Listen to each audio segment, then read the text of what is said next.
નમસ્કાર મિત્રો, હું આજે જૂનાગઢ જિલ્લા સહકારી બેંકની ધિરાણ નીતિ અંગે થોડી સ્પષ્ટતા કરવા માંગુ છું। જૂનાગઢ જિલ્લા સહકારી બેંક એ જૂનાગઢ, ગીર સોમનાથ અને પોરબંદર એમ 3 જિલ્લાનું કાર્યક્ષેત્ર ધરાવતી બેંક છે। બેંકે આ વર્ષ એટલે કે વર્ષ 2024-25 માં 39.49 કરોડનો નફો કરેલ છે। બેંકની કુલ ડિપોઝિટ 1300 કરોડ રૂપિયા છે। બેંકનું ધિરાણ 1158 કરોડ રૂપિયા છે અને જૂનાગઢ જિલ્લા સહકારી બેંક 67 વર્ષથી ખેડૂતોની સેવામાં તત્પર રહેલી બેંક છે। આ બેંકે છેલ્લા 5 વર્ષમાં સતત નફો કરતી આવતી બેંક છે। કેન્દ્ર સરકારના ફેબ્રુઆરી 2025ના બજેટમાં થયેલ જાહેરાત મુજબ ખેડૂતોને કેસીસી ધિરાણ ઉપર મળતી વ્યાજ સહાય પાત્ર રકમ રૂપિયા 3 લાખથી વધારીને 5 લાખ કરવાની થયેલ જાહેરાત અનુસંધાને જૂનાગઢ જિલ્લા સહકારી બેંક લિમિટેડના બોર્ડ ઓફ ડિરેક્ટરની 21/3/2025 એટલે કે 21 માર્ચે મળેલ બેઠકમાં 19 સભ્યોના ડિરેક્ટરો હાજર રહેલ અને ચર્ચા વિચારણાના અંતે સર્વાનુમતે આપણા વિસ્તારના બેંક સાથે મંડળી મારફત જોડાયેલ તેમજ સીધું ધિરાણ મેળવતા ખેડૂતોને આ બજેટમાં થયેલ જાહેરાત મુજબનો લાભ મળી રહે તે માટે રૂપિયા 5 લાખનું ધિરાણ ખેડૂતોના હિતને ધ્યાને લઈ આપવાનું નક્કી કરેલ। મિત્રો, આ જાહેરાત 21 માર્ચ 2025 જૂનાગઢ જિલ્લા સહકારી બેંકના તમામ બોર્ડ ઓફ ડિરેક્ટર શ્રીઓ જે હાજર હતા તેમના સર્વાનુમતે નિર્ણય કરેલ છે। આવો જ નિર્ણય જૂનાગઢ જિલ્લા સહકારી બેંક તેમજ અન્ય નેશનલાઇઝ બેંક તેમજ અન્ય જિલ્લાની સહકારી બેંકો પણ ખેડૂતોને મહત્તમ લાભ મળી રહે તે માટે અન્ય બેંકો કે જે ગુજરાતમાં અન્ય કોઓપરેટિવ બેંકો છે તેમને પણ આ જ રીતે જાહેરાત અને પરિપત્ર કરેલો હતો। ત્યારે મિત્રો, આ જ્યારે જાહેરાત થઈ ત્યારે કોઈ વિસાવદર વિધાનસભાની પેટા ચૂંટણી નથી, વિસાવદર વિધાનસભામાં કોઈ પેટા ચૂંટણીનું આયોજન નહોતું, પરંતુ અમે તો માત્ર ને માત્ર ખેડૂતોના હિતમાં ધ્યાને લઈ અને અમારા બોર્ડે આ નિર્ણય લીધેલ છે। પરંતુ નાબાર્ડના 1 ઓગસ્ટ 1/7/2025ના પરિપત્રથી થયેલ જાહેરાત મુજબ વ્યાજ સહાય પાત્ર રકમ રૂપિયા 3 લાખ જાહેર કરેલ છે।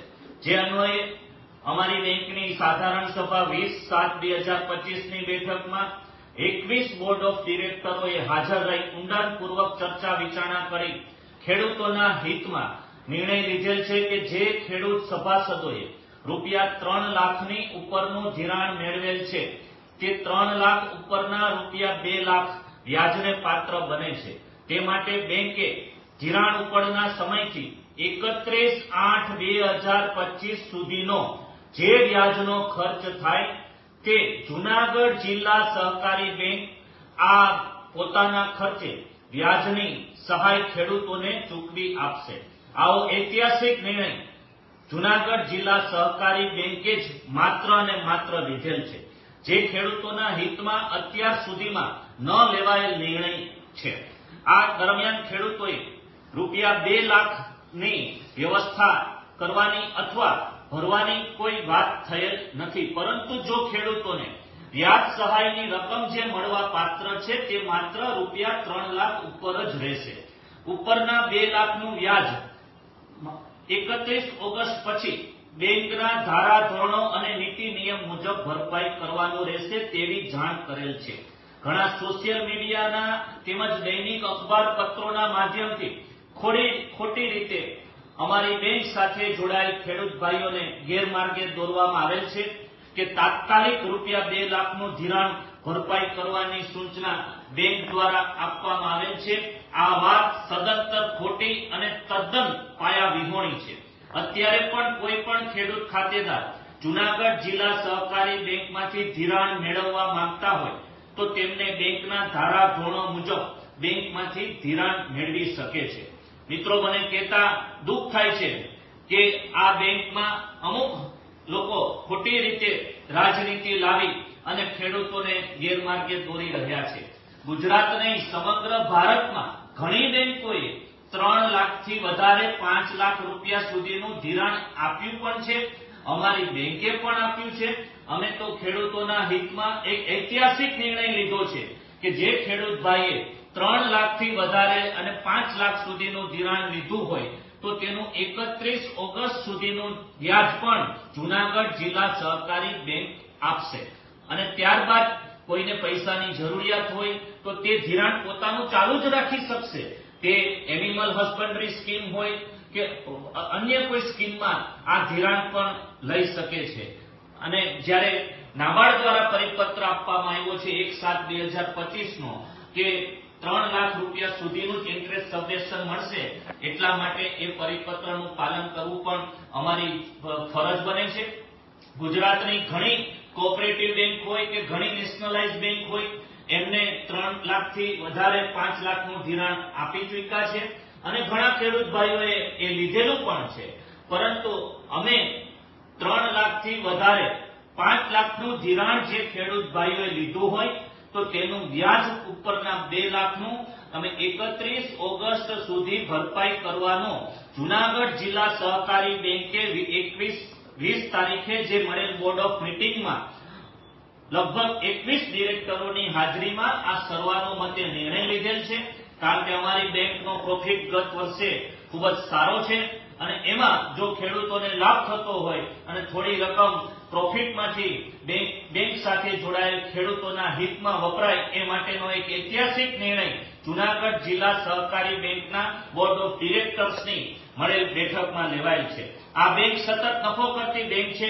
આ બેંકે 2021માં 28 કરોડ, 2022માં 32 કરોડ, 2023માં 43 કરોડ, 2024માં 35 કરોડ તેમજ ચાલુ વર્ષે 39.44 કરોડનો નફો કરેલ છે. મારી આપ સૌને નમ્ર વિનંતી છે કે આ જિલ્લા સહકારી બેંક હોય કે અન્ય કોઈ પણ સહકારી સંસ્થા હોય તેને રાજકીય અખાડો ન બનાવતા દરેક લોકોએ સાચી વાત છે એ ખેડૂત ભાઈઓને કહેવી પડે અને એના માટે હું આજે આપ સૌને આ વાત કરવા માટે આજે આપ સૌને જણાવી રહ્યો છું. ઘણી બેંકોએ ફરીથી કહું છું કે નેશનલાઇઝ બેંક હોય કે કોઓપરેટિવ બેંક હોય એમને 5 લાખ રૂપિયા સુધીનું ધિરાણ કરેલ જ છે અને 3 લાખ રૂપિયા સુધીનું ઇન્ટરેસ્ટ સબવેશન મળવા પાત્ર છે. અમારી બેંકે નિર્ણય કરેલ છે કે 3 લાખની જગ્યાએ 5 લાખ રૂપિયા સુધીનું જે ખેડૂત ભાઈઓએ ધિરાણ લીધું છે એ ધિરાણ ઉપર અમે સમય આપેલ છે કે 31 ઓગસ્ટ સુધી એનું વ્યાજ છે ઉપરના 2 લાખનું એ જૂનાગઢ જિલ્લા સહકારી બેંક ભોગવશે. કોઈએ ભરવા માટેનું કોઈએ સૂચના આપેલ નથી. જે ખેડૂત ભાઈઓએ ભરવું હોય ધિરાણ એ પોતે સ્વેચ્છાએ ભરી શકે છે. નહીતર એમને જરૂર હોય ધિરાણની તો એ ચાલુ રાખી અને એના 31 ઓગસ્ટ પછીનું ઉપરના 2 લાખનું વ્યાજ છે એ નીતિ નિયમ મુજબ બેંકના નીતિ નિયમ મુજબ કે જે નિયમ ગુજરાતની તમામ કોઓપરેટિવ બેંકને લાગુ પડે છે એ નિયમ મુજબ ભરપાઈ કરવા માટેની અમે સૂચના અને સંદેશો આપેલ છે.